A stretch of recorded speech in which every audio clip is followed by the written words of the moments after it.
നമുക്ക് divine guidance ഞാൻ ചോദിച്ചത് എന്താണെന്ന് വെച്ചാൽ, എൻ്റെ വ്യൂവേഴ്സ് ഈ റിലേഷൻഷിപ്പിൻ്റെ കാര്യത്തിൽ എന്ത് ചെയ്യണം, വെയിറ്റ് ചെയ്യണോ, മൂവ് ഓൺ ചെയ്യണോ എന്നാണ് ചോദിച്ചത്. ഞാൻ നോക്കാതെയാണ് 2 ഡെക്കിൽ നിന്നും 5 കാർഡ് വീതം എടുത്ത് വെച്ചിട്ടുണ്ട്. ഞാൻ നോക്കിയിട്ടില്ല കാർഡ് ഏതാണെന്ന് കേട്ടോ.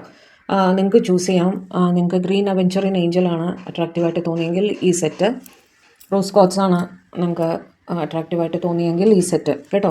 അതിനകത്ത് ഡിവൈൻ എന്താണോ നിങ്ങൾക്ക് ഗൈഡൻസ് പറയുന്നത് ഞാൻ പറഞ്ഞു തരാം. ഓക്കെ, ചൂസ് ചെയ്തോളൂ ഏതെങ്കിലും ഒരു സെറ്റ് ഓഫ് കാർഡ്സ്. ഓക്കെ, ആദ്യത്തെ സെറ്റുകാർക്ക് strength, page of pentacles, the sun, 4 of wands, 9 of cups. Very good. ആദ്യത്തെ കേസിൽ വെയിറ്റ് ചെയ്യാം എന്നാണ് പറയുന്നത്. നിങ്ങളുടേത് റിലേഷൻഷിപ്പ് ഒരു വിഷ് ഫുൾഫിൽമെൻറ്റിലേക്ക് എത്തുന്നതായിട്ട് തന്നെയാണ് കാണുന്നത്. നിങ്ങളുടെ പേഴ്സണുമായി ഒരു ന്യൂ ബിഗിനിങ് ഉണ്ടാകുന്നതായിട്ട് കാണുന്നു. ഒരു ലൈഫ് സ്റ്റാർട്ട് ചെയ്യുന്നതായിട്ട് കാണുന്നു. എന്തെങ്കിലും തടസ്സം നിങ്ങളുടെ റിലേഷൻഷിപ്പിൽ ഉണ്ടായിരുന്നെങ്കിൽ കുറച്ച് ക്ഷമയോടെ വെയിറ്റ് ചെയ്യുക. ഉടനെ തന്നെ അതൊരു വിഷ് ഫുൾഫിൽമെൻറ്റിലേക്ക് എത്തുന്നതായിട്ട് കാണുന്നുണ്ട്. എന്തെങ്കിലും രീതിയിലുള്ള ഒരു കോൾ, മെസ്സേജ് അല്ലെങ്കിൽ ഒരു കമ്മ്യൂണിക്കേഷൻ നിങ്ങളുടെ പേഴ്സൻ്റെ ഭാഗത്ത് നിന്നും ഉടനെ തന്നെ കിട്ടും. വളരെ പോസിറ്റീവായിട്ടൊരു ലൈഫ് നിങ്ങളെ കാത്തിരിക്കുന്നുണ്ട്.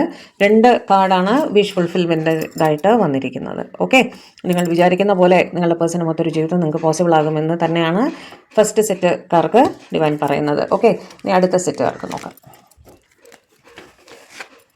Queen of cups, 9 of swords, knight of cups, 9 of pentacles, king of cups. Okay, നിങ്ങളുടെ പേഴ്സൺ ഒരു കിങ് ഓഫ് കപ്സിൻ്റെ എനർജിയിൽ ഇരിക്കുകയാണ്. എന്ന് വെച്ചാൽ ആക്ഷൻ ഒന്നും എടുക്കാൻ അറ്റ് പ്രസൻറ്റ് അവർ ആഗ്രഹിക്കുന്നില്ല. King of cups, Queen of cups രണ്ടുപേരും തന്നെ, നിങ്ങളും വളരെ ഇമോഷണലായിട്ട് ചിന്തിക്കുന്നുണ്ടെങ്കിലും തടസ്സങ്ങൾ ഫീൽ ചെയ്യുന്നുണ്ട്. ഓക്കെ, നിങ്ങളുടെ ഇടയിൽ ഒരു ചെറിയ മനസ്താപം ഉണ്ടായിരിക്കാം, ഒരു ടെമ്പററി സെപ്പറേഷനിലായിരിക്കാം, അല്ലെങ്കിൽ വീട്ടുകാരുടെ ഭാഗത്തു നിന്ന് എന്തെങ്കിലും ഇഷ്യൂസ് ഉണ്ടായിരിക്കാം. തൽക്കാലം നിങ്ങളുടെ ഇടയിൽ ഒരു ചെറിയ പ്രോബ്ലം ഉള്ളതായിട്ട് കാണുന്നു. ഈവൻ നിങ്ങൾ കപ്പിൾസ് ആണെങ്കിൽ പോലും ഒരു ടെമ്പററി സെപ്പറേഷനിൽ ഇരിക്കുന്നതായിട്ട് കാണുന്നു. കുറച്ച് ഒരു വെയിറ്റിംഗ് പീരീഡ് അവിടെ ഉണ്ട്, കുറച്ച് കൂടുതൽ തന്നെ വെയിറ്റിംഗ് പീരീഡ് അവിടെ ഉള്ളതായിട്ട് കാണുന്നു.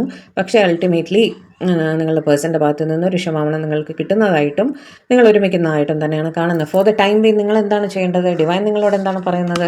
ഹീലിംഗിലേക്ക് ഫോക്കസ് ചെയ്യൂ, സെൽഫ് ലവ്, സെൽഫ് റെസ്പെക്റ്റിലേക്ക് ഫോക്കസ് ചെയ്യൂ. നിങ്ങൾ താണുപോയി, നിങ്ങളുടെ അല്ല തെറ്റെങ്കിൽ, നിങ്ങളുടെ ഭാഗത്താണ് തെറ്റെങ്കിൽ ധൈര്യമായി പോയി ക്ഷമ ചോദിച്ച് കാര്യങ്ങൾ സോൾവ് ചെയ്യുക. നിങ്ങളുടെ അല്ല തെറ്റെന്ന് നിങ്ങൾക്ക് ഉത്തമ ബോധ്യമുണ്ടെങ്കിൽ, നിങ്ങളുടെ പേഴ്സൻ്റെ ഭാഗത്താണ് തെറ്റെന്ന് നിങ്ങൾക്ക് ഉത്തമ ബോധ്യമുണ്ടെങ്കിൽ നിങ്ങൾ വെയിറ്റ് ചെയ്താൽ മതി. അവർക്ക് ഒരു ടെമ്പററി സെപ്പറേഷൻ പീരീഡ് അവർക്ക് ചില പാഠങ്ങൾ പഠിക്കും. അത് പഠിച്ചതിന് ശേഷം അവർ തീർച്ചയായും നിങ്ങളെ കോൺടാക്റ്റ് ചെയ്യും കേട്ടോ. അതുവരെ വെയിറ്റ് ചെയ്യുമെന്ന് തന്നെയാണ് ഡിവൈൻ നിങ്ങൾക്കുള്ള ഗൈഡൻസ് തരുന്നത്. ഏത് സെറ്റ് കാർഡ്സ് ആണോ നിങ്ങൾക്ക് കിട്ടിയത് അതിനനുസരിച്ച് തീരുമാനങ്ങൾ എടുക്കുക. ഓക്കെ.